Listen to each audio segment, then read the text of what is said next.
Hello students, एक बार फिर से मैं लेकर आ गई हूँ नर्सिंग फाउंडेशन का अगला chapter communication and nurse patient relationship. मेरी आवाज़ थोड़ी ख़राब हो गई है पर आई होप आपको क्लियर होगी और समझ आएगी। तो हम देखते हैं क्या क्या टॉपिक्स सिलेबस के अकॉर्डिंग इस चैप्टर में दिए गए हैं। तो हमारी जो शुरुआत होती है इस चैप्टर में, कम्युनिकेशन क्या है, कम्युनिकेशन के एलिमेंट्स क्या हैं, प्रोसेसेस क्या है और कितने लेवल पे जो होता है कम्युनिकेशन किया जाता है वो है। उसके बाद टाइप्स है, मोड है, प्रिंसिपल है कम्युनिकेशन के, फैक्टर कौन कौन से हैं जो कि कम्युनिकेशन को प्रभावित करते हैं, थेराप्यूटिक कम्युनिकेशन क्या होता है हम उसके डिटेल्स को देखेंगे, method and barrier of effective communication क्या है उसे हम समझेंगे, professional communication phase of nurse patient relationship हम इसको पूरा समझेंगे, और effective communication with the patient families and the team member हम कैसे स्टेब्लिश कर सकते हैं हम इन्हें डिटेल में समझते हैं। ठीक है, तो हम इस चैप्टर की शुरुआत करते हैं इंट्रोडक्शन से। ठीक है, तो क्या होता है कम्युनिकेशन। कम्युनिकेशन का इंट्रो हम इस से समझ सकते हैं कि जो भी हम बातचीत करते हैं, आज सिर्फ क्लिनिकल में ही, नर्स के रिस्पेक्ट में ही नहीं, हम कॉमन रिस्पेक्ट में भी समझ सकते हैं। जो भी हम लोगों से रिलेशनशिप बिल्डअप करते हैं, जो भी हम बातचीत करते हैं, जो भी हम नॉन वर्बल तरीके से जो भी बातचीत करते हैं, जो भी इंफॉर्मेशन शेयर करते हैं, वो सब जो होता है एक कम्युनिकेशन प्रोसेस के अंदर आता है। ठीक है, तो हम देखते हैं इसका क्या मीनिंग दिया गया है इसमें। तो कम्युनिकेशन का कॉन्सेप्ट क्या है, communication is the base of community because through communication only the individual are able to understand each other and appropriately। मतलब यही है इसमें एक दूसरे से अपने ओपिनियन, अपने थॉट्स लोग शेयर करते हैं। ठीक है, और इसके द्वारा जो होता है एक दूसरे के ओपिनियन थॉट को समझते हैं, और ये पूरा प्रोसेस जो होता है वो कम्युनिकेशन होता है।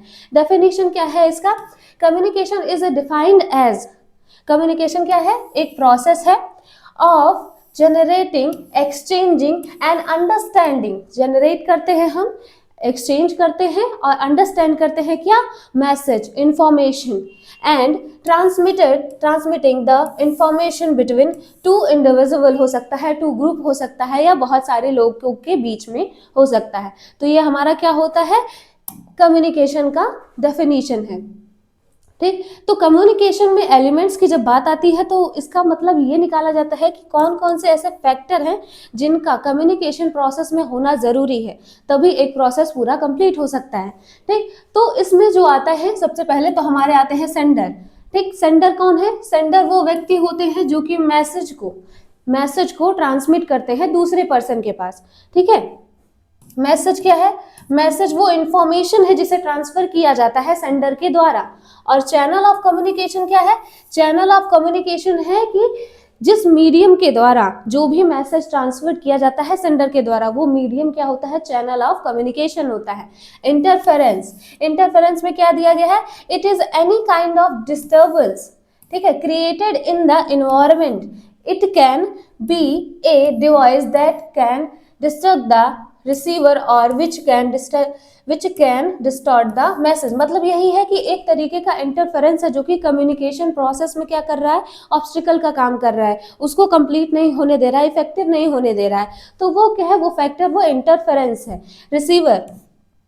रिसीवर वो फैक्टर है, रिसीवर वो व्यक्ति है, वो पर्सन है जो कि मैसेज को रिसीव करता है और इंटरप्रेट करके एक फीडबैक देता है।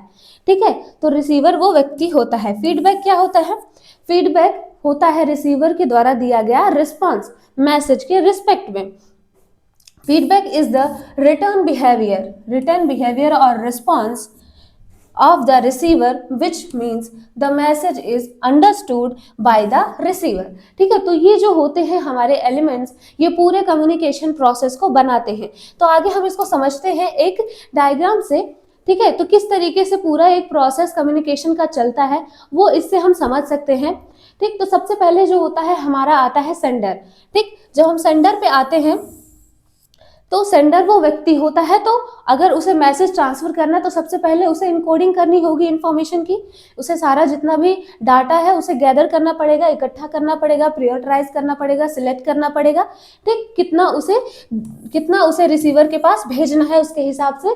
तो इनकोडिंग, ठीक है, इनकोडिंग करता है सेंडर, मैसेज को इनकोड कर उसको कलेक्ट करेंगे, उसके बाद क्या करेंगे, उसको ट्रांसफर करेंगे हम कैसे, मीडियम के थ्रू। मीडियम कौन है हमारा, चैनल, ठीक, कम्युनिकेशन चैनल। अब कम्युनिकेशन चैनल्स के थ्रू वो कहाँ जाएगा, रिसीवर के पास जाएगा।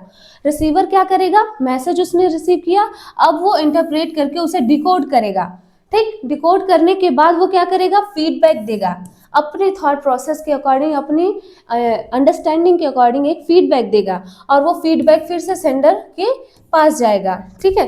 तो इस तरीके से पूरा एक कम्युनिकेशन का प्रोसेस जो होता है वो किन्हीं दो व्यक्तियों के बीच में या फिर किन्हीं दो ग्रुप के बीच में या एक पब्लिक लेवल पे होता है, ये पूरा कम्युनिकेशन का प्रोसेस, ठीक है। तो आगे हम समझते हैं next topic, level of communication, ठीक है। एलिमेंट्स ऑफ कम्युनिकेशन समझने के बाद लेवल ऑफ कम्युनिकेशन समझना और आसान हो जाता है। इसका मतलब ये है कि कितने लोगों के बीच, मतलब कितने लेवल पे कम्युनिकेशन स्टेब्लिश किया जा सकता है, ठीक है। तो बेसिकली कम्युनिकेशन को दो लेवल में डिवाइड किया गया है।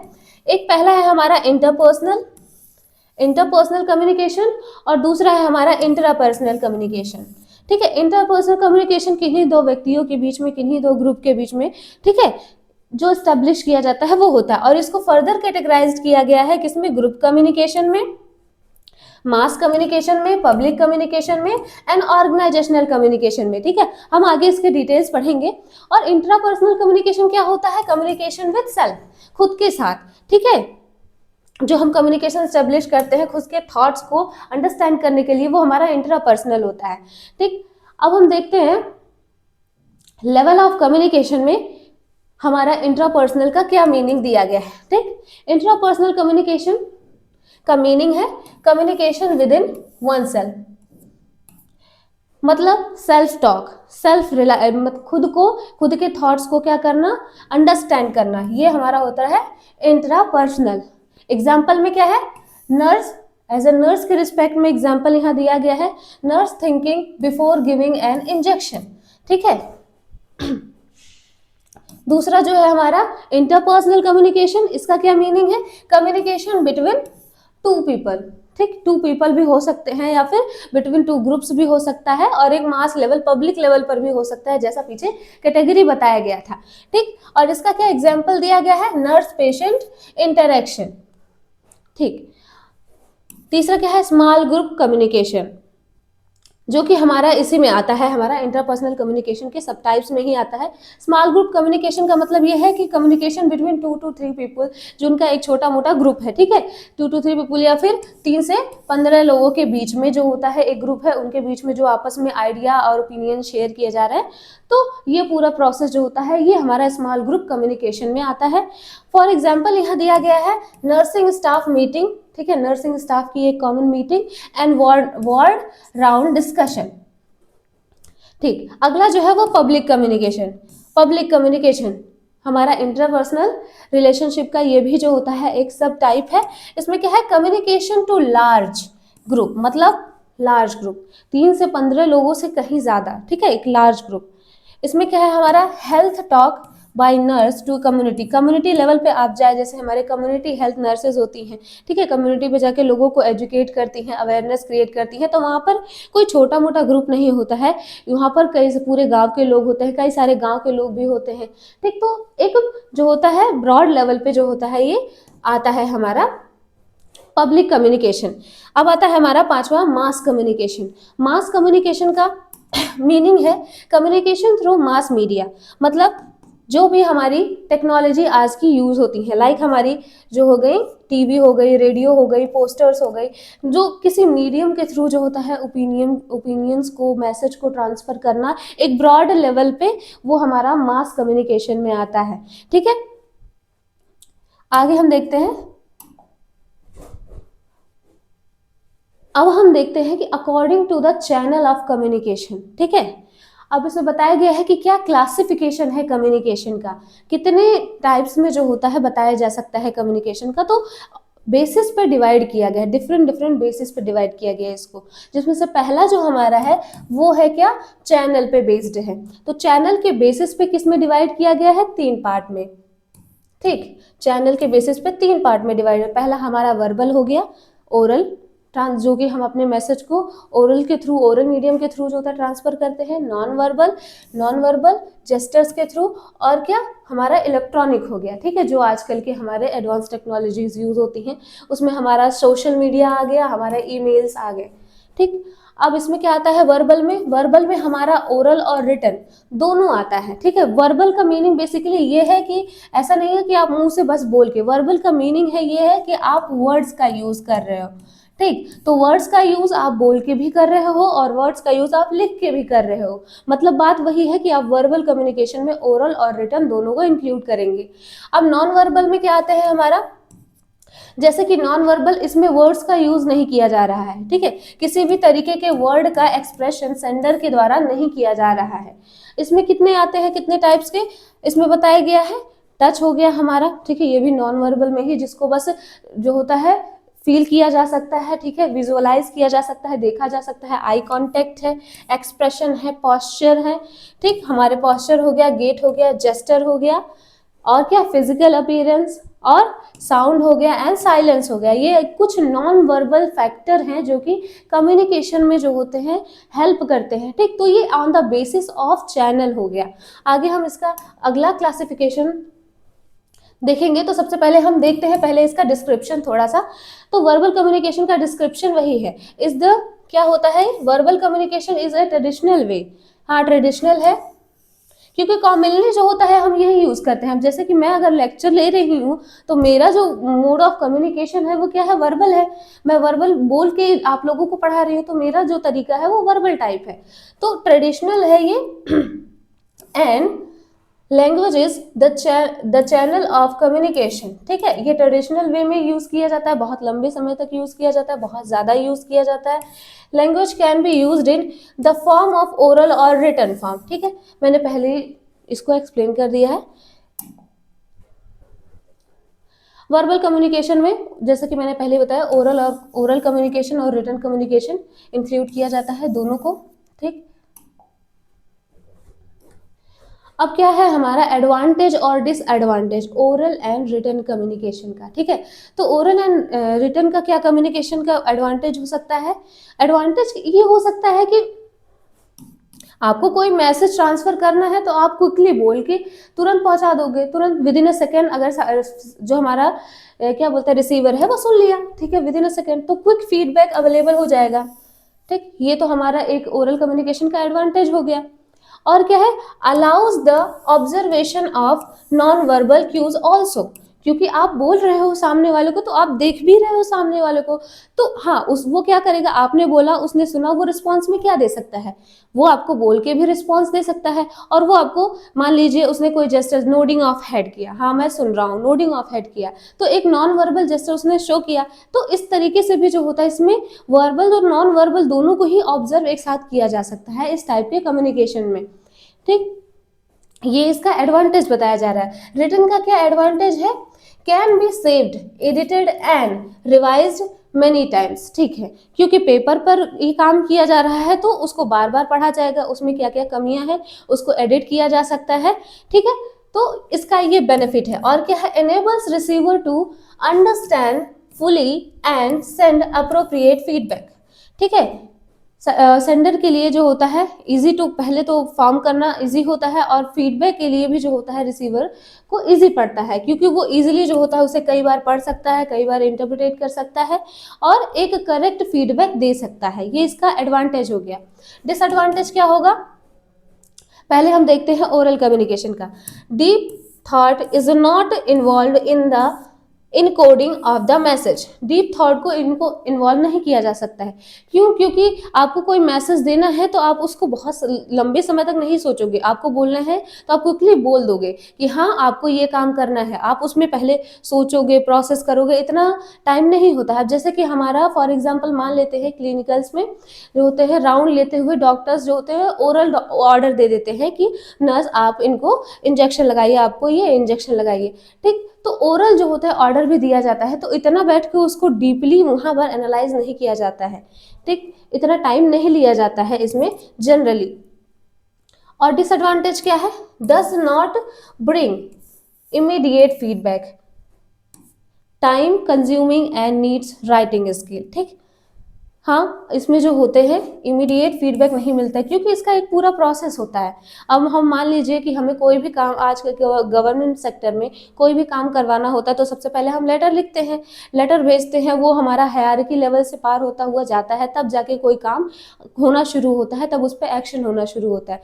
तो ये पूरा प्रोसेस जो होता है ये टाइम टेकिंग है, इसलिए जो होता है ये रिटन टाइप का कम्युनिकेशन टाइम टेकिंग है। और क्या है, इसमें जो होता है राइटिंग स्किल की ज़रूरत होती है, क्योंकि अगर क्लियर और अप्रोप्रिएट वर्ड्स का यूज़ नहीं किया जाएगा तो मैसेज जो एक्यूरेट पहुंचना चाहिए उसमें एरर हो सकता है। ठीक, तो ये इसके डिसएडवांटेज और कुछ एडवांटेज है।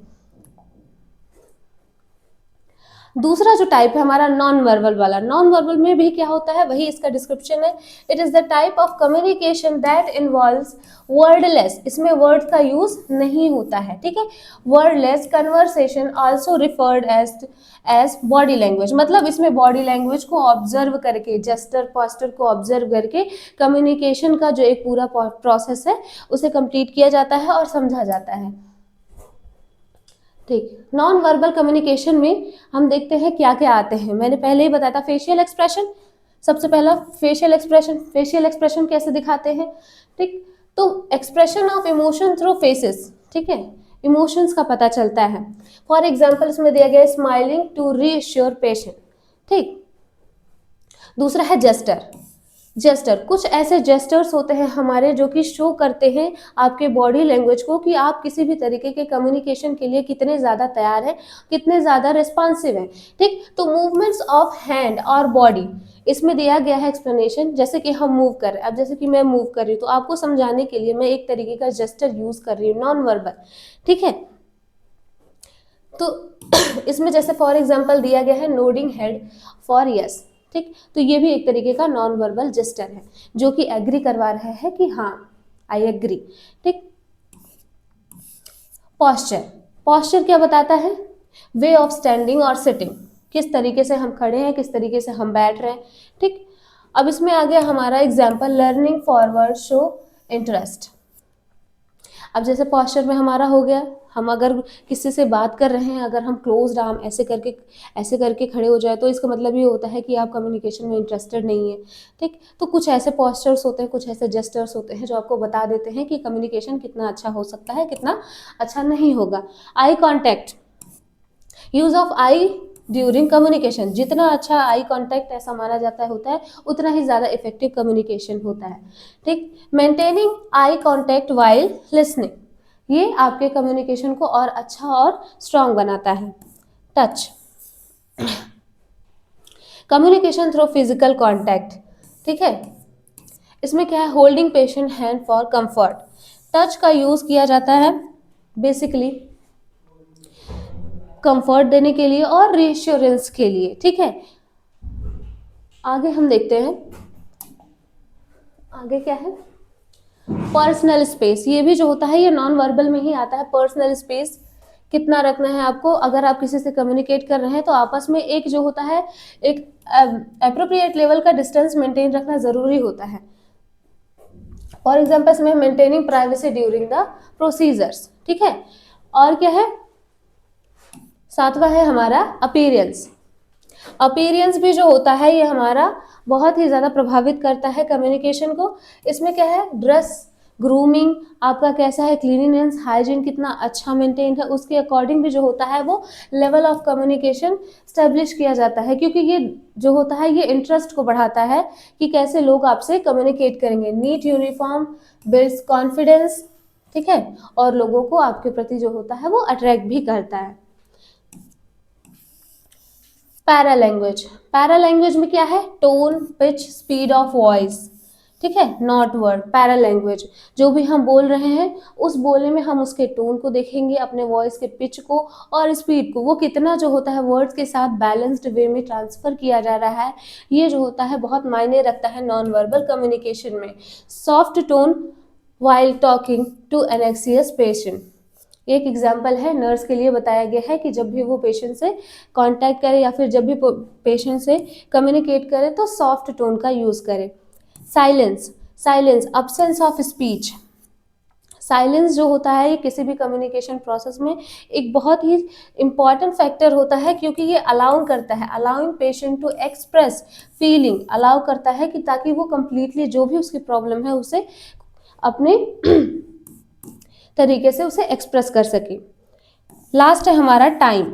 ठीक है, टाइम में क्या दिया गया है, use of time in communication. Time का यहाँ पर ये मतलब दिया गया है कि टाइम को इस तरीके से, मतलब एक नर्स के रिस्पेक्ट में अगर हम देखें तो टाइम को इस तरीके से डिवाइड करना है कि किसको, किस पेशेंट को कितना टाइम देना चाहिए। ठीक है, कितने टाइम में कौन सा प्रोसीजर हो जाना चाहिए। तो ये सारे मैटर जो होते हैं अकॉर्डिंग टू द जो होता है बैलेंस मैनर में, अकॉर्डिंग टू टाइम जो होता है डिवाइड करना बहुत ज़रूरी है। ठीक है, ये भी जो होता है कम्युनिकेशन प्रोसेस में बहुत हेल्प करता है। और टाइम मैनेजमेंट जो होता है ये पंक्चुअलिटी को भी प्रमोट करता है। तो being punctual for patient care, ये नर्सिंग के रिस्पेक्ट में एक एग्जाम्पल दिया गया है। ठीक, तो ये हमारे कुछ नॉन वर्बल टाइप्स हैं जो कि यूज किए जाते हैं कम्युनिकेशन स्टेब्लिश करने के लिए। तीसरा जो हमारा टाइप है इलेक्ट्रॉनिक कम्युनिकेशन, जिसमें हमारा सोशल मीडिया था और ईमेल एंड टेक्स्ट थे। सोशल मीडिया, आजकल सोशल मीडिया के बारे में तो आप लोग बहुत ही ज़्यादा अवेयर हैं, इसमें ज़्यादा कुछ बताना ही नहीं है। जो भी हमारे एडवांस टूल यूज़ किए जा रहे हैं, हमारा इंस्टाग्राम हो गया, फेसबुक हो गया, ट्विटर हो गया, ठीक, जिस पे भी हम इंफॉर्मेशन शेयर कर रहे हैं, ओपिनियन शेयर कर रहे हैं, वो सब कुछ हमारा इसमें आ गया social media type of communication में। ईमेल एंड टेक्स्ट हो गया हमारा are effective ways of communication within an organisation. किसी भी ऑर्गेनाइजेशन में इस तरीके का यूज़ बेसिकली किया जाता है। प्रोफेशनल वर्क एरिया में भी ईमेल्स एंड टेक्स्ट का यूज़ किया जाता है कम्युनिकेशन को स्टैब्लिश करने के लिए। ठीक है, अगला जो क्लासिफिकेशन है वो किसके बेसिस पे है, according to the style and purpose of communication. ठीक है, तो classification according to the style and purpose of communication को दो पार्ट में डिवाइड किया गया है। ठीक है, पहला हमारा हो गया फॉर्मल और दूसरा हमारा हो गया इनफॉर्मल। फॉर्मल का नाम सुनते ही पता चल जाता है कि हाँ इसमें थोड़े रूल्स एंड रेगुलेशन होंगे, थोड़े गाइडलाइंस होंगी। ठीक है, तो फॉर्मल जो टाइप का कम्युनिकेशन जो होता है ये थोड़ा प्रोफेशनल एरिया में यूज़ किया जाता है। इनफॉर्मल टाइप का कम्युनिकेशन किस में होता है, बेसिकली हमारे जो होते हैं हमारे साथ के लोग, हमारे फ्रेंड्स हो गए, हमारी फैमिली हो गई, उनके बीच में जो भी कम्युनिकेशन है ये इनफॉर्मल में आता है। ठीक है, अब फॉर्मल कम्युनिकेशन को कैसे जो होता है फर्दर डिवाइड किया गया है। फॉर्मल कम्युनिकेशन को फर्दर वर्टिकल और हॉरिजेंटल में डिवाइड किया गया है। ठीक है, और वर्टिकल को अपवर्ड एंड डाउनवर्ड में डिवाइड किया गया है। ठीक, तो अपवर्ड एंड डाउनवर्ड, वर्टिकल जो रिलेटेड है आप समझ सकते हैं ये हायरार्की से रिलेटेड है। ठीक है, तो बेसिकली ये कहाँ यूज़ होगा, हमारे किसी भी तरीके के ऑर्गेनाइजेशन में यूज़ होगा या फिर प्रोफेशनल एरिया में यूज़ होगा। ठीक, तो वर्टिकल कम्युनिकेशन क्या है, फ्लोज अपवर्ड और डाउनवर्ड थ्रू फॉर्मल चैनल्स। ठीक है, इसमें फॉर्मल चैनल्स होते हैं, यानी एक हायरार्की बनाई गई होती है कम्युनिकेशन के लिए। अपवर्ड कम्युनिकेशन क्या है, flow of communication from superior subordinate to superior. ठीक है,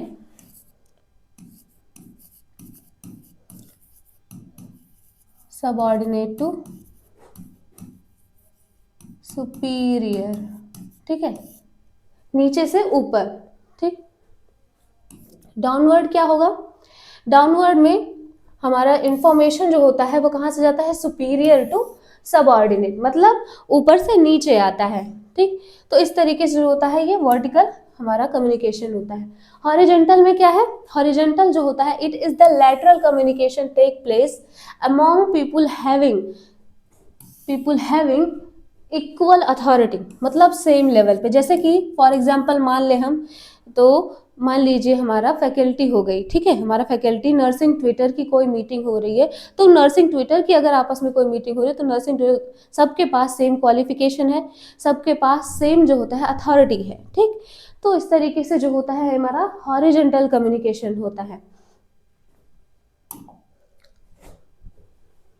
दूसरा है हमारा इनफॉर्मल कम्युनिकेशन, मैंने पहले ही बता दिया, ये हमारा जो होता है take place without following the formal channels. ठीक, फॉर्मल चैनल्स इसमें नहीं होती हैं। Of communication is said to be informal communication like talking to friends. I already explain. अगला जो क्लासिफिकेशन है वो किसके बेस्ड पर है, ऑन फ्लो ऑफ इंफॉर्मेशन में, किस तरीके से जो होता है इंफॉर्मेशन को हम ट्रांसफर कर रहे हैं। ठीक, तो इसका पहला है हमारा वन वे कम्युनिकेशन और दूसरा है टू वे कम्युनिकेशन। ठीक है, वन वे कम्युनिकेशन में क्या है, वन वे कम्युनिकेशन में कोई एक पर्सन इन्वॉल्व है। ठीक, for example information is passed from one side to only, like one side to another side.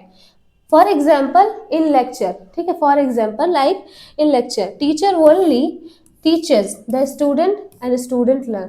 ठीक है, दूसरा जो है two way communication. Two way communication में क्या हो रहा है, involves equal participation of sender and receiver also, इसमें सेंडर एंड रिसीवर दोनों रिस्पॉन्स करते हैं।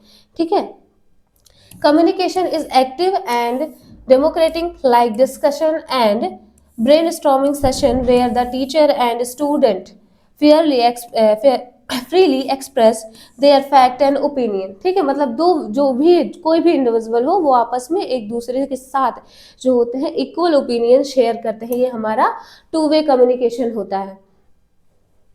अब जो होता है हमारा अगला जो टॉपिक है वो है हमारा प्रिंसिपल ऑफ कम्युनिकेशन। ठीक है, तो कम्युनिकेशन के लिए क्या क्या प्रिंसिपल फॉलो करने चाहिए ताकि वो बहुत ही ज़्यादा इफेक्टिव हो, तो उसमें तो सबसे पहले आ गया हमारा एप्रोप्रिएटनेस।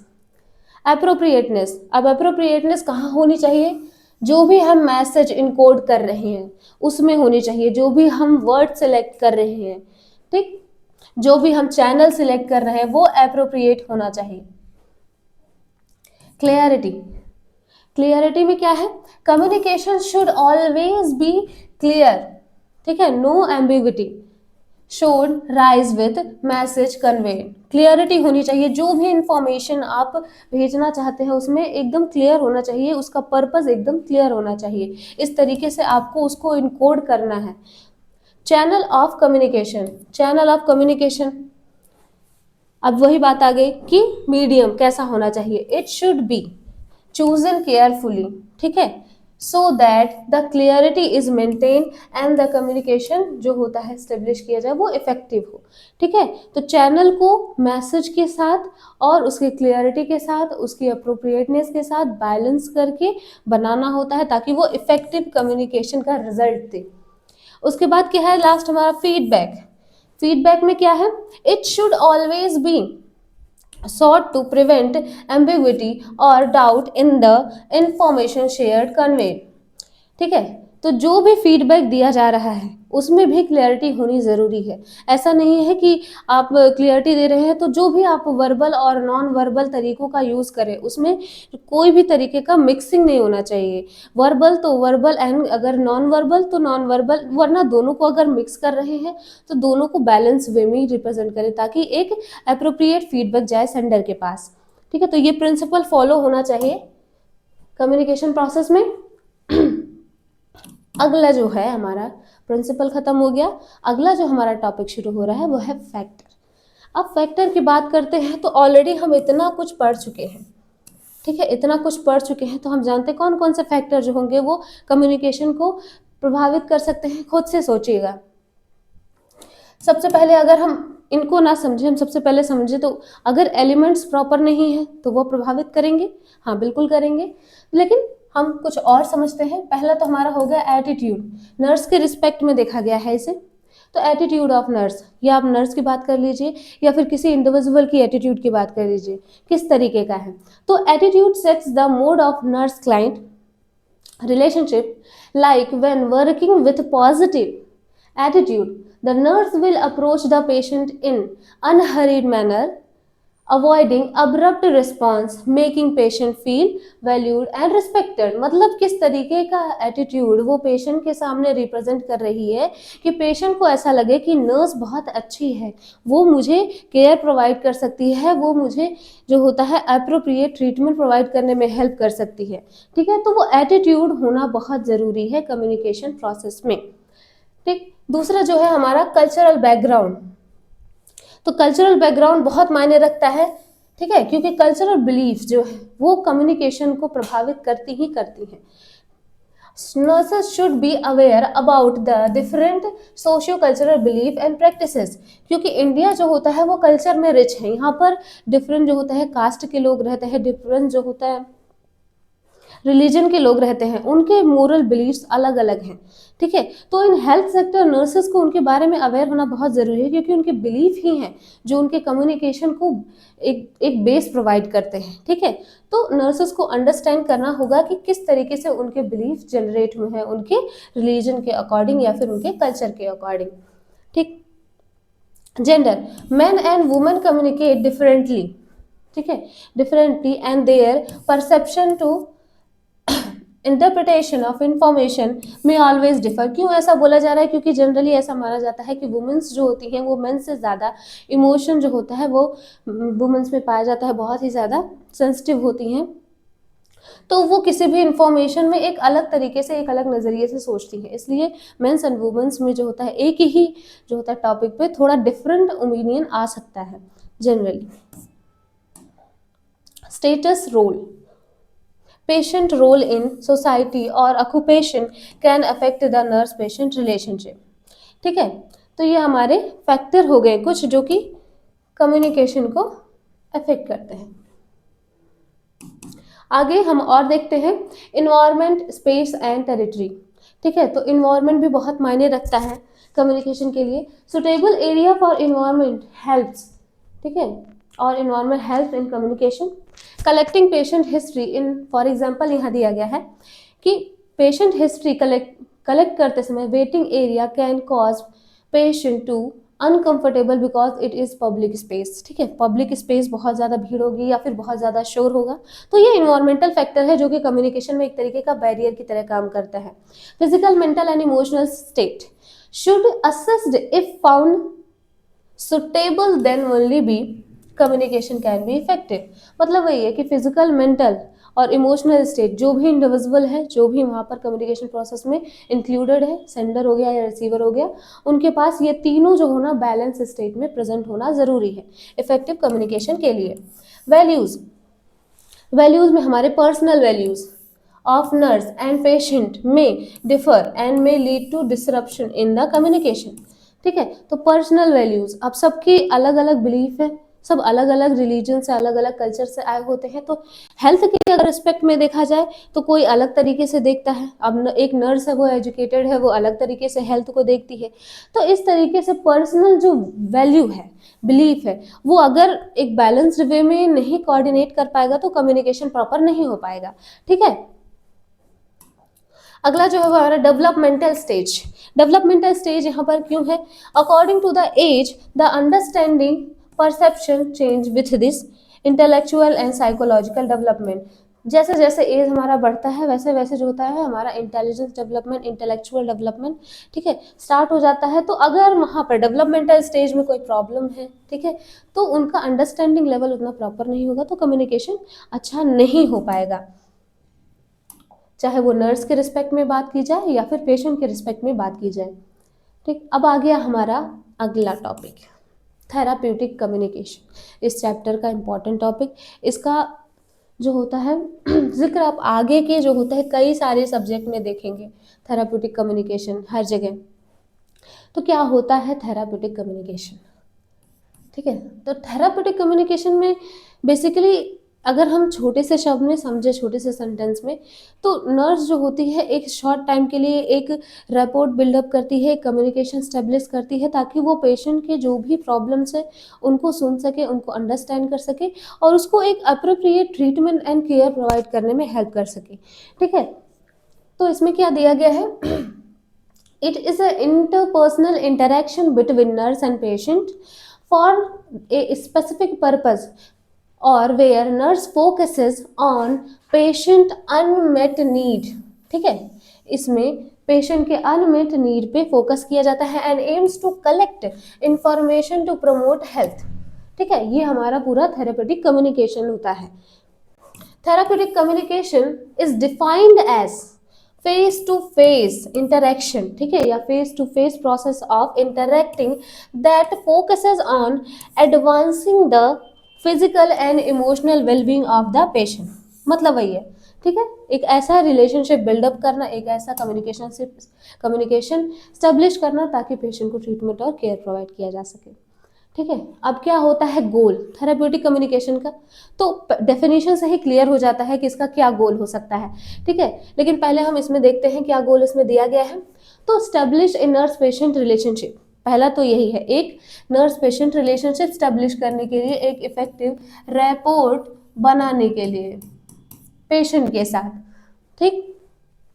दूसरा क्या है, identify the patient unmet need, जो भी उसकी नीड है, and collect the information related to physical social emotional and mental health, जो भी उसकी प्रॉब्लम है, ठीक। अगला क्या है, help client to ventilate thought doubts and anxiety, जो भी उसकी प्रॉब्लम है, डाउट्स है, उनको क्लियर करने के लिए। और क्या है इसका purpose, teach the patient about self care and involve family, guide the patient to cope और रिकवर फ्रॉम इलनेस, ठीक है। तो ये सारे जो होते हैं हमारा गोल होता है, ये पर्पस होता है, ताकि जो होता है एक थेराप्यूटिक कम्युनिकेशन इस्टेब्लिश किया जा सके और उसको पेशेंट के रिस्पेक्ट में इफेक्टिव बनाया जा सके, ठीक। तो ये इसका मेन गोल होता है। अगला क्या है हमारा, मेथड ऑफ इफेक्टिव कम्युनिकेशन, कैसे जो होता है एक इफेक्टिव थेराप्यूटिक कम्युनिकेशन एक नर्स बिल्डअप कर सकती है, ठीक। तो इसके लिए क्या है क्राइटेरिया, क्या क्या प्रेजेंट होना चाहिए। तो सबसे पहले तो इसमें अगर थेराप्यूटिक कम्युनिकेशन स्टेब्लिश करना है तो एक्टिव लिसनिंग होनी चाहिए। एक्टिव लिसनिंग का मतलब क्या है कि आप ध्यान से ना केवल पेशेंट की बातों को सुने, ठीक है, ना केवल उसे पूरा मौका दे, उसे अपना प्रॉब्लम शेयर करने के लिए पूरा मौका दे, ठीक है। इस तरीके से क्वेश्चन पुटअप करे कि वो सारे जितने भी अपने प्रॉब्लम्स है उसको डिटेल में आपसे शेयर करे, ठीक। एम्पैथी ड्यूरिंग कम्युनिकेशन, आपको उसे एम्पैथेटिक जेस्चर में डील करना है, एम्पैथी शो करना है ताकि वो आप पर ट्रस्ट कर सके। होप बिल्डअप करना ज़रूरी है ड्यूरिंग कम्युनिकेशन। ह्यूमर का यूज़ करना, ठीक है। ह्यूमर, ये सारी जो होती है कम्युनिकेशन टेक्निक है, बेसिकली कम्युनिकेशन को इफेक्टिव बनाने के लिए ह्यूमर का यूज़ करना ताकि वो ज़्यादा स्ट्रेसफुल ना हो। शेयरिंग इंफॉर्मेशन, जो भी इंफॉर्मेशन है पेशेंट का वो आपको सुनना है और उससे रिलेटेड आपको पेशेंट को अगर कुछ एजुकेट करना है तो वहीं पे आपको उसे बताना है, ठीक। और जो भी इंफॉर्मेशन आप उसे शेयर करें वो एप्रोप्रिएट होना चाहिए। शेयरिंग फीलिंग, ठीक है। और क्या इसमें टेक्निक है, कंफर्मिंग एंड क्लैरिफिकेशन, जो भी आप उससे डाटा कलेक्ट कर रहे हैं उसे आप कंफर्म करें, उसे रीस्टेट करें, ठीक, ताकि उसमें कोई भी तरीके का एरर ना हो। Paraphrasing, focusing, broad opening questions, ठीक है।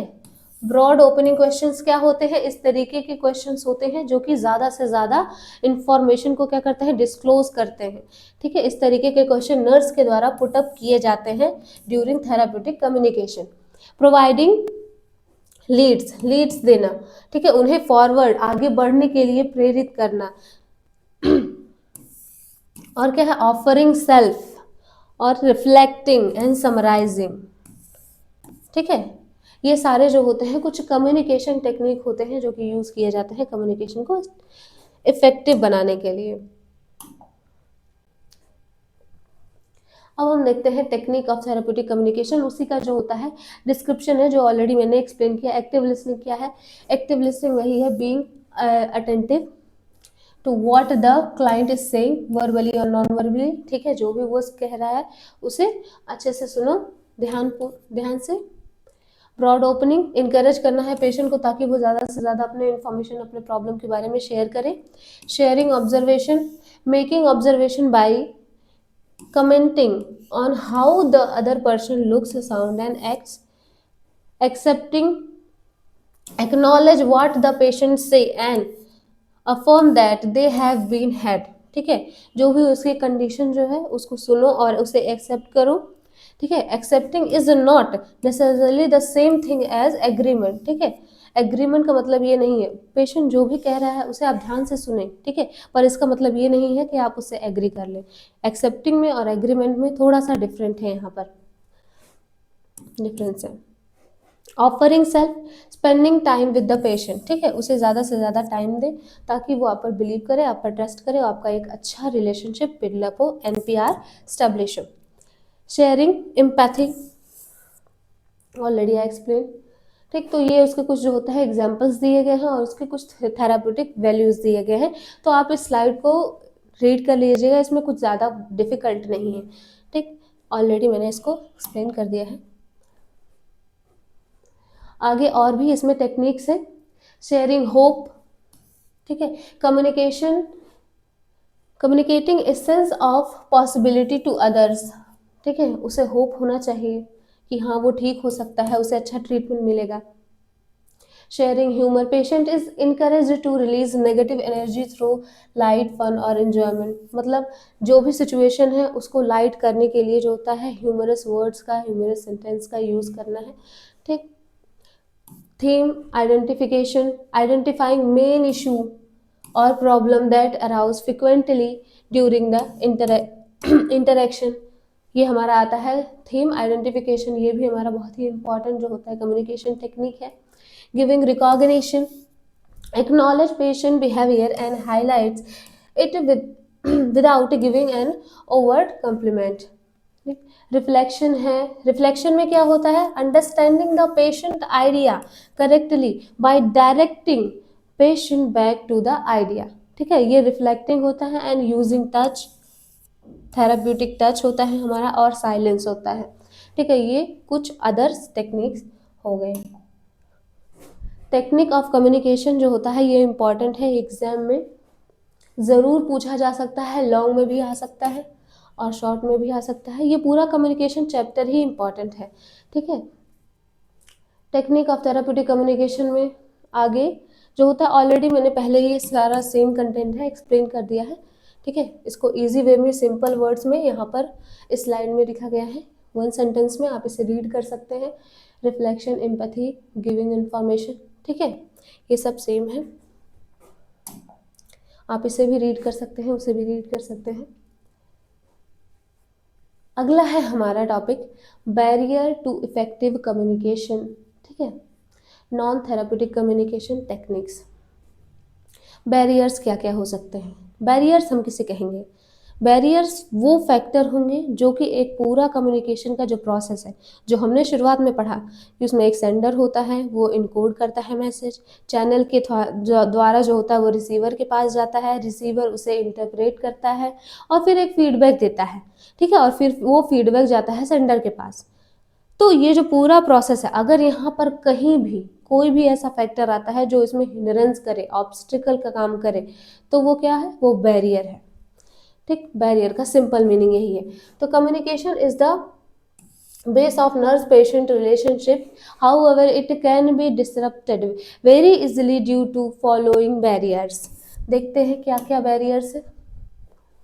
बैरियर टू इफेक्टिव कम्युनिकेशन, पहला आ गया asking personal question. Personal question, ये कैसे बैरियर का काम करेगा, questions that are not relevant to the situation is not appropriate, ठीक है। अब आप नर्स जो है, अब पेशेंट की हिस्ट्री कलेक्ट कर रहे हो, ठीक है, तो आप पेशेंट की प्रॉब्लम से रिलेटेड बात ना करके आप उससे अपने प्रॉब्लम के बारे में बात करने लग जाओ। अरे हम तो शादी में गए थे, ठीक है, मैंने ये इस कलर का लहंगा पहना था, इतना महंगा था, तो ये तो सिचुएशन से रिलेटेड ही नहीं है, तो आप इस तरीके की बात वहाँ नहीं कर सकते हैं, ठीक है। तो आस्किंग पर्सनल क्वेश्चन, ठीक है, इसमें आता है आप पेशेंट से पूछने लगो कि हाँ बताइए आपका क्या मतलब ज़िंदगी में चल रहा है, उसके पर्सनल लाइफ से रिलेटेड, तो ये सब जो होता है एक तरीके का बैरियर है, ठीक है। Giving personal opinion while communicating about a nurse may come across the situation where patient may share situation where decision making is needed, ठीक है, जब भी वो कम्युनिकेट कर रही है, जो भी पेशेंट शेयर कर रहा है उसमें पर्सनल ओपिनियन नहीं देना, हो सकता है कि जिस तरीके से आप उसको देख रहे हो उसका ओपिनियन वो ना रहा हो, ठीक है, तो अपने अपने थॉट्स के अकॉर्डिंग उसकी सिचुएशन को जज नहीं करना है, ठीक। The nurse should refrain from giving any opinion or decision because it may divert or hinder the response of the patient. ठीक है, तो जजमेंटल नहीं होना है और पर्सनल ओपिनियन नहीं देना है, हमें बस क्या करना है, एक्टिव लिसनिंग करनी है और पेशेंट के इंफॉर्मेशन को कलेक्ट करना है through effective communication. Changing the topic, अगला क्या है, अगला बैरियर है changing the topic. While the conversation nurse should not change the topic or the subject, this indicates that nurse is either uncomfortable or not interested in the conversation। ठीक है, मतलब क्या है इसका, while conversation nurse should not change the topic or the subject। ठीक है, अगर वो टॉपिक और सब्जेक्ट ड्यूरिंग कम्युनिकेशन चेंज नहीं करती है तो मतलब वो अनकंफर्टेबल है या नॉट इंटरेस्टेड है। This impedes the communication and cause barrier. ठीक, अगला जो है हमारा ऑटोमेटिक रिस्पॉन्स। ऑटोमेटिक रिस्पॉन्स क्या है, for example everybody is afraid of needles. ठीक है, for example everybody is afraid of needles और administration is always money minded not employ supporter. ठीक है, अब इसमें क्या बताया गया है कि कैसे ये बैरियर का काम कर रहा है। दिस काइंड ऑफ स्टीरियोटाइप, ये तरीके के स्टीरियोटाइप के जो होते हैं वर्ड्स है, सेंटेंस है, ठीक, जो कि एक नेगेटिव इम्पैक्ट डालते हैं, एक नेगेटिव थॉट जो होते हैं वो अराइज करते हैं। और automated answer can cause barrier in the communication and therapeutic communication. ठीक है, because these replies reflect on poor nursing judgement. ठीक है, ये क्या बताता है कि नर्सेस के पास अच्छा जजमेंट करने का स्किल नहीं है। ठीक, ऑटोमेटिक रिस्पॉन्स, अब जैसे कि पेशेंट आ गया और जो होता है अगर वो कहे अपनी प्रॉब्लम बताए कि नर्स मुझे तो सुई से डर लगता है, मुझे इंजेक्शन से डर लगता है, तो आप ये जस्ट तुरंत क्विक रिस्पॉन्स दे दो, हाँ हाँ सबको लगता है, ये तो सबके साथ होता है। नहीं, आपको उसकी प्रॉब्लम को समझना और आपको उसको अदर वे में डील करना है, उसको कंफर्ट करना है ताकि जो होता है उसको अच्छा लगे और वो ट्रीटमेंट के लिए राजी रहे। ठीक है, कंफर्टेबल रहे। फॉल्स रीएश्योरेंस, फॉल्स रीएश्योरेंस क्या है, false hope can be another barrier in communication as the nurse tells a terminally ill patient relative, ठीक है, relative that everything will be fine। ठीक है, कोई पेशेंट है जो एंड ऑफ लाइफ पे, ठीक है, स्टेज पे है, ठीक है, और आप उससे ये जाकर कह दो उनके रिलेटिव से कि नहीं आपका पेशेंट बिल्कुल ठीक है और वो ठीक हो जाएगा, ठीक है, उसे कुछ नहीं होगा और वो ठीक हो जाएगा, जबकि सिचुएशन और रियलिटी कुछ और है। ठीक, तो ये एक तरीके का फॉल्स रीएश्योरेंस है। ये क्या करेगा, ये जो भी रिलेटिव्स है या भी जो भी पेशेंट है उनको एक फॉल्स होप देगा, उनको एक बिलीव देगा, और जब वो बिलीव टूटेगा तो फिर जो कम्युनिकेशन है और रैपोर्ट है वो तो जाएगा ही जाएगा, लेकिन साथ साथ जो होता है हेल्थ टीम पर या फिर हेल्थ केयर मेंबर पर भी एक तरीके का प्रॉब्लम ला सकता है ये। ठीक, दिस फॉल्स रिएश्योरेंस और होप विल कॉज मिसट्रस्ट और लीड टू द बैरियर।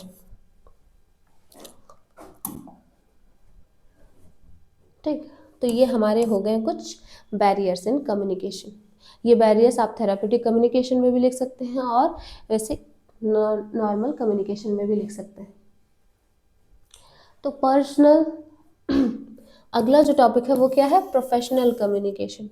ठीक है, तो प्रोफेशनल कम्युनिकेशन जैसा कि नाम है तो इससे ही पता चल जाता है कि ये किसी प्रोफेशन में यूज़ किया जाता होगा, इसका कुछ स्पेसिफिक गाइडलाइन होगा, कुछ रूल्स एंड रेगुलेशन होगा। ठीक, तो professional communication refers to oral, written, उसमें क्या क्या आएगा, ओरल भी आएगा, रिटन भी आएगा, विजुअल भी आएगा, डिजिटल फॉर्म भी आएगा। ठीक है, ये सारे फॉर्म के टाइप के कम्युनिकेशन यूज होंगे। Professional communication is important in nursing because it helps in developing rapport with patient, have trust among health team members and between the nurse and patient। ठीक है, तो प्रोफेशनल कम्युनिकेशन जो होता है nursing profession में बताया गया है कि क्यों इम्पॉर्टेंट है। ये पेशेंट में के साथ ट्रस्ट बिल्डअप करने में, रैपोर्ट बिल्डअप करने में हेल्प करता है और जो होता है टीम मेंबर्स के साथ भी एक इफेक्टिव कम्युनिकेशन स्टेब्लिश करने में हेल्प करता है।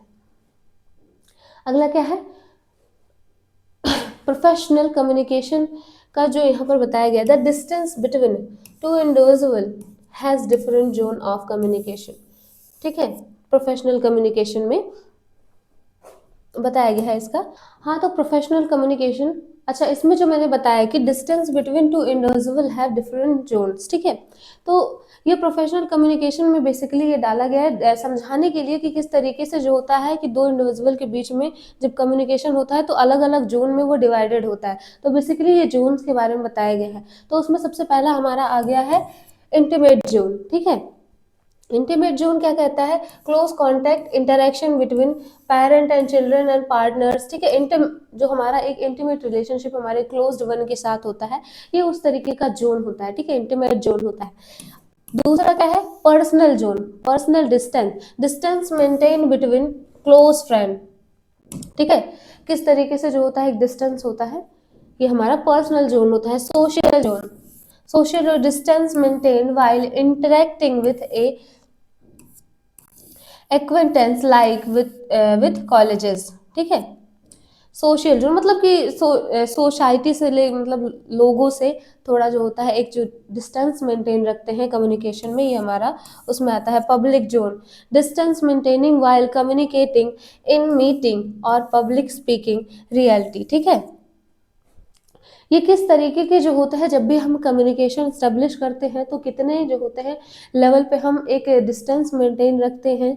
ठीक है, तो ये हमारा आता है इंटीमेट लेवल पे, पर्सनल लेवल पे, सोशल लेवल पे एंड पब्लिक लेवल पे। तो जो होता है ये सारे कुछ मिलकर एक प्रोफेशनल कम्युनिकेशन को स्टेब्लिश करने में हेल्प करते हैं। ठीक है, तो ये जो होते हैं हमारा डिस्टेंस को बता रहा है कि किस तरीके से अलग अलग लेवल पे होता है इन प्रोफेशनल कम्युनिकेशन। ठीक, तो क्या प्रिंसिपल होता है प्रोफेशनल कम्युनिकेशन के लिए, क्या क्या फॉलो होना चाहिए। तो पहला है क्लियरिटी, कम्युनिकेशन का तो पहला ही प्रिंसिपल है क्लियरिटी होनी चाहिए, अप्रोप्रिएटनेस होनी चाहिए। ठीक, be clear and to the point, conciseness, avoid unnecessary information, जितनी नीड है, ठीक है, जितना नीड है उतना सिलेक्टिव इंफॉर्मेशन आपको ट्रांसमिट करना है। Correctness, use proper grammar with facts, और क्या, courtesy, be respectful and polite, confidence, जब भी आप जो होता है कम्युनिकेशन करने जाए, जब भी आप स्पीक करें, जब भी आप बोले, जब भी आप लिखें, मैसेज को ट्रांसफ़र करें तो आप विथ कॉन्फिडेंस करें, क्योंकि वो आपके कम्युनिकेशन को और भी ज़्यादा इफेक्टिव बनाने में हेल्प करता है। ठीक है, तो ये प्रिंसिपल कम्युनिकेशन में फॉलो होना चाहिए, जो होता है ये प्रोफेशनल टाइप में भी हमारा आता है या फिर हमारे नॉर्मल कम्युनिकेशन में भी हम कह सकते हैं। अब हमारा आ गया अगला टॉपिक, नर्स पेशेंट रिलेशनशिप। ये बहुत ही ज़्यादा इंपॉर्टेंट है, नर्स पेशेंट रिलेशनशिप। इसको जो होता है 5 नंबर में ज़रूर पूछा जाता है सेमेस्टर एग्जाम्स में। नर्स पेशेंट रिलेशनशिप क्या होता है, तो nurse patient relationship is a result of series of interaction between the nurse and the patient over a period of time, with the nurse focusing on needs and problem of the patient, ठीक है, and his family, while using the scientific knowledge and scientific skill of nursing profession। ठीक, तो nurse patient relationship basically जो होता है क्या है, nurse और पेशेंट या उनकी फैमिलीज़ के बीच में होने वाला एक इंटरेक्शन है, जिसमें जो होता है कई फेजेस चलते हैं, जिसमें नर्स क्या करती है, उनके प्रॉब्लम पे फोकस करती है, उन्हें इवेलुएट करती है, उनसे इंफॉर्मेशन कलेक्ट करती है, और जितना नीडेड होता है उतना उन्हें केयर, ट्रीटमेंट और इंटरवेंशंस जो होती है वो प्रोवाइड करती है। तो ये पूरा ओवरऑल नर्स पेशेंट रिलेशनशिप की एक बेसिक मीनिंग डेफिनेशन हो गई। Purpose of nurse patient relationship, क्यों ज़रूरी है, ठीक है, तो पहले ही हम बता चुके थे कि क्यों ज़रूरी है, तो पेशेंट को केयर देने के लिए, ठीक है, प्रमोट करने के लिए पेशेंट की रिकवरी, इम्प्रूव करने के लिए पेशेंट फंक्शनिंग, और क्या, आइडेंटिफाई और एक्सप्लोर करने के लिए पेशेंट के जो भी करंट नीड है, अनमेट नीड है, develop adaptive problem solving approach and develop adaptive coping skill among the patient. ठीक है, और क्या पर्पस है इसका, change the maladaptive behaviour to adaptive behaviour, ठीक, ताकि वो ज़्यादा से ज़्यादा ट्रीटमेंट के लिए रिस्पॉन्सिव हो। ठीक है, तो एक इफेक्टिव नर्स पेशेंट रिलेशनशिप होना बहुत ही ज़रूरी है। अब हम समझते हैं elements of nurse patient relationship. कौन कौन से ऐसे फैक्टर हैं जो कि नर्स पेशेंट रिलेशनशिप में प्रेजेंट होना ही चाहिए ताकि वो इफेक्टिव हो सके। तो सबसे पहला है ट्रस्ट।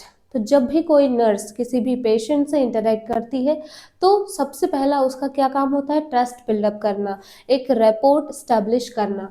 ठीक, इसमें क्या दिया, patient has confidence in the nurse honesty competence and care. Respect, दूसरा क्या है, respect, accepting patient values belief culture and decision. ये सब कुछ क्या बताता है कि नर्स कितना रिस्पेक्ट कर रही है पेशेंट के बिलीफ का, उसके वैल्यूज का, ठीक है, उसके कल्चर का, और उसके नीड्स के अकॉर्डिंग जो हो रहा है उसे केयर प्रोवाइड कर रही है। एम्पैथी, ठीक है, उनकी प्रॉब्लम को एम्पैथेटिक वे में समझना। प्रोफेशनल बाउंड्रीज, कम्युनिकेशन करते समय जो होता है प्रोफेशनल बाउंड्रीज को भी मेंटेन रखना बहुत ज़रूरी है। ठीक है, maintaining a professional not personal relationship during the NPR establishment. ठीक है, effective communication, clear verbal and non verbal communication का use and active listening technique का यूज़ करना जब भी हम NPR स्टैब्लिश कर रहे हैं। ठीक है, तो ये हमारे कुछ की एलिमेंट्स हैं जिनका होना ज़रूरी है NPR में। ठीक, आगे क्या है, आगे इसी में बताया गया है अदर एलिमेंट्स। इसमें जेन्युइननेस होना चाहिए, being honest sincere and real with the patient, acceptance होना चाहिए, नॉन जजमेंटल अप्रोच रखना है। ठीक, कॉन्फिडेंटियलिटी होनी चाहिए, पेशेंट की प्राइवेसी को मेंटेन करना है, और क्या है, self awareness, nurse should aware. ठीक है, nurse awareness of own feeling bias and limits. ठीक है, नर्सेस को खुद अपने फीलिंग्स के बारे में, अपने प्रॉब्लम्स के बारे में, ठीक है, अपने थॉट्स के बारे में अवेयर होना चाहिए। ठीक, क्योंकि अगर नहीं होगा तो हो सकता है कम्युनिकेशन के जो होता है टाइम पे कोई प्रॉब्लम या फिर कोई बैरियर का काम कर सकता है वो। ठीक, गोल ओरिएंटेड केयर होना चाहिए, पेशेंट सेंटर्ड केयर प्रोवाइड करना चाहिए। ठीक है, relationship focused on the patient health and recovery. ठीक है, तो ये कुछ जो होते हैं हमारे एलिमेंट्स हैं जो कि नर्स पेशेंट रिलेशनशिप में प्रेजेंट होना चाहिए उसके इफेक्टिवनेस को बढ़ाने के लिए।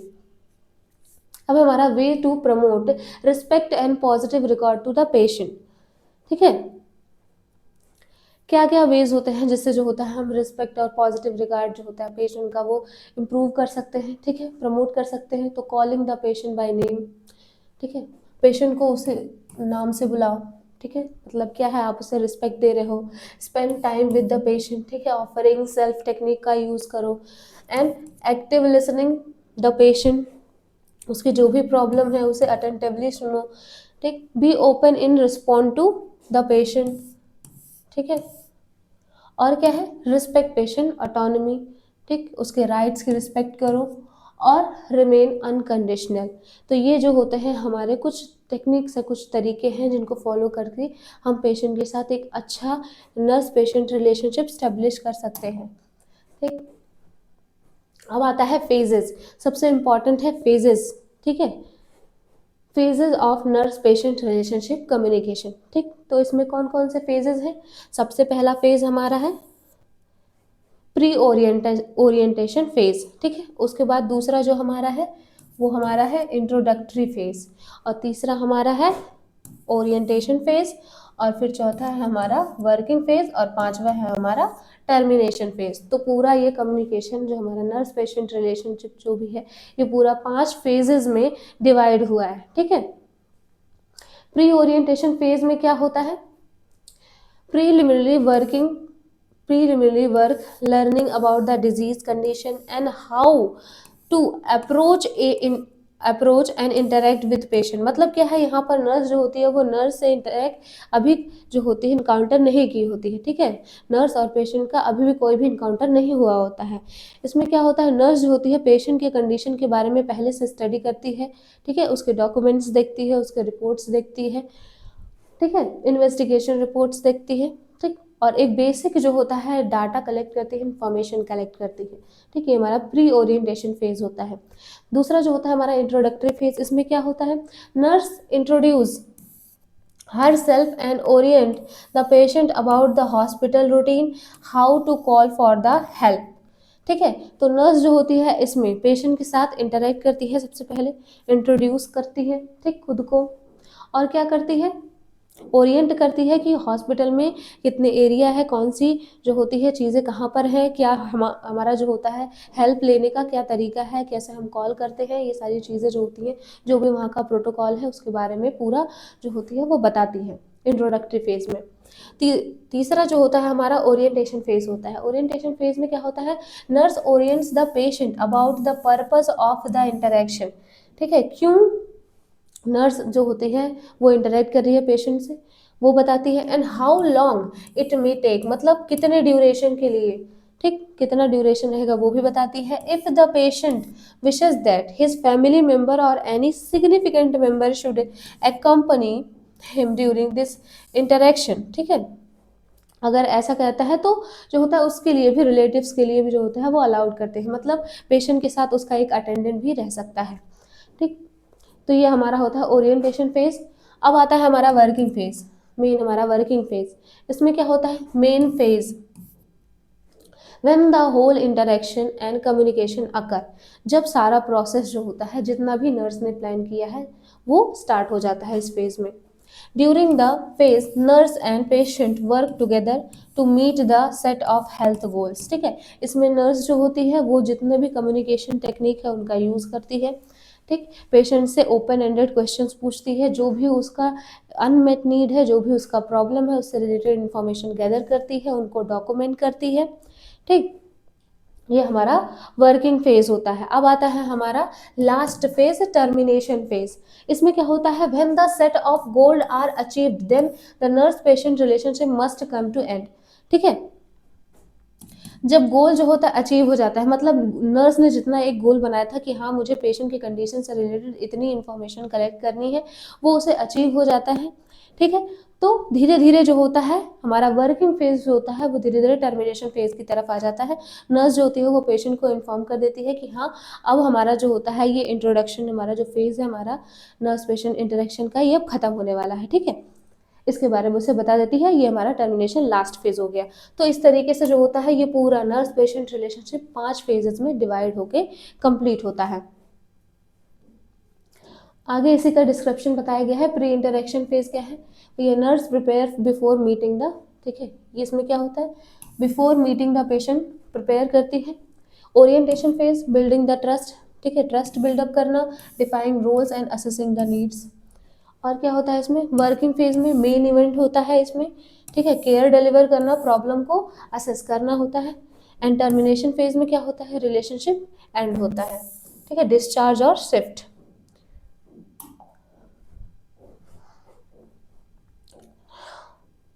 अब जो होता है इसी में जो होता है हमारा नर्स पेशेंट रिलेशनशिप में ही ये टॉपिक आता है, barrier in working, barrier in working phase. ठीक है, ड्यूरिंग वर्किंग फेज क्या बैरियर आ सकता है।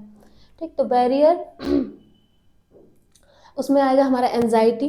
ठीक है, एंजाइटी आ सकता है, इंटेंस इमोशन आ सकते हैं, मैल अडॉप्टिव बिहेवियर एंड रेजिस्टेंस आ सकता है। ठीक है, एंजाइटी कैसे, अब मान लीजिए कोई पेशेंट है वो क्रोनिक इलनेस आया है, तो जब भी वो अपनी प्रॉब्लम शेयर करेगा तो उसे बहुत एंजाइटी होगी। ठीक है, हो सकता है उसे एंजाइटी हो, ठीक, हो सकता है उसे इंटेंस इमोशन, हो सकता है वो क्राई करने लगे, चिल्लाने लगे, इंटेंस इमोशन उसके सामने आ जाए।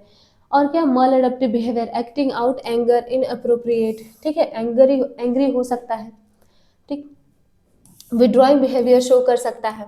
और क्या, रेजिस्टेंस। ठीक, patient unwillingness to change when the need for change is recognised. ठीक है, रेजिस्टेंस, पेशेंट जो होता है डायरेक्ट डिनाई कर दे कि हाँ उसे ट्रीटमेंट की नीड नहीं है, जबकि उसका ऐसा कंडीशन हो कि वो ट्रीटमेंट से क्योर हो सकता है या ठीक हो सकता है। तो इस तरीके से कुछ बैरियर जो होते हैं वो आ सकते हैं नर्स पेशेंट रिलेशनशिप में। रीजन फॉर टर्मिनेटिंग एनपीआर, क्या क्या रीजन होंगे टर्मिनेटिंग एनपीआर के। ठीक है, कैसे करेंगे टर्मिनेशन हम, पेशेंट एग्जिबिट ग्रेटर इंडिपेंडेंस, ठीक है। और क्या आएगा, patient shows emotionally stable and develop a greater sense of identity, patient develop adoptive behaviour.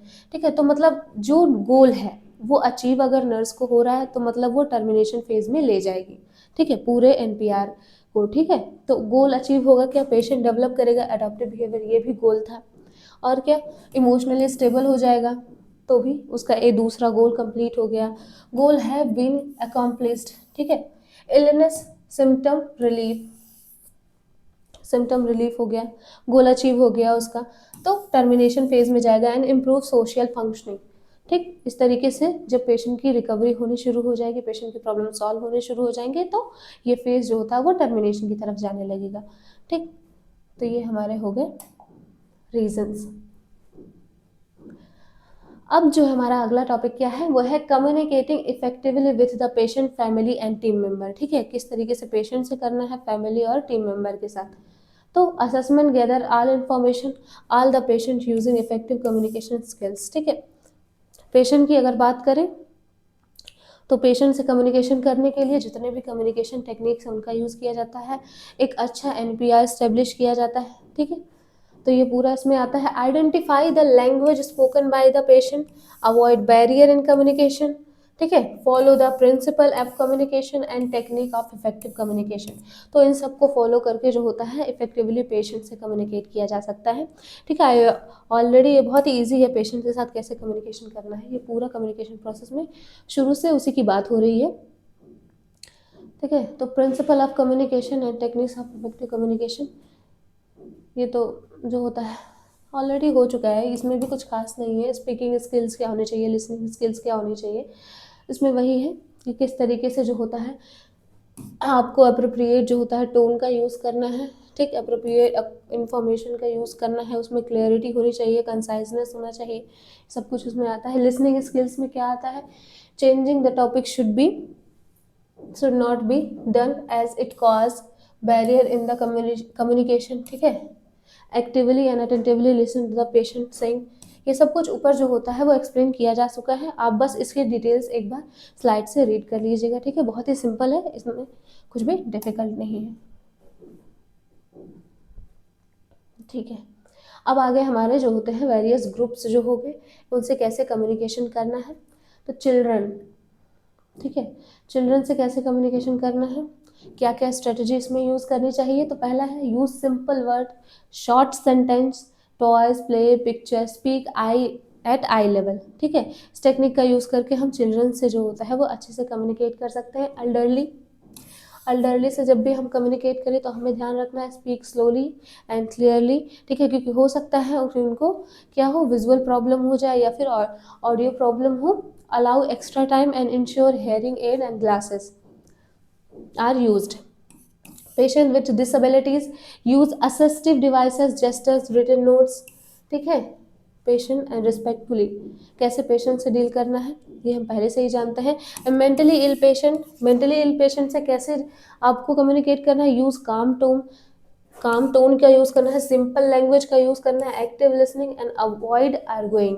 ठीक है, ये ध्यान में रखना है जब भी हम मेंटल इल पेशेंट से इंटरेक्ट करें। Unconscious and critical ill patient, इससे कैसे करना है, क्या टेक्निक यूज करनी है, talk while giving care, explain procedure and use touch appropriately, यानी थेराप्यूटिक टच का यूज करना है।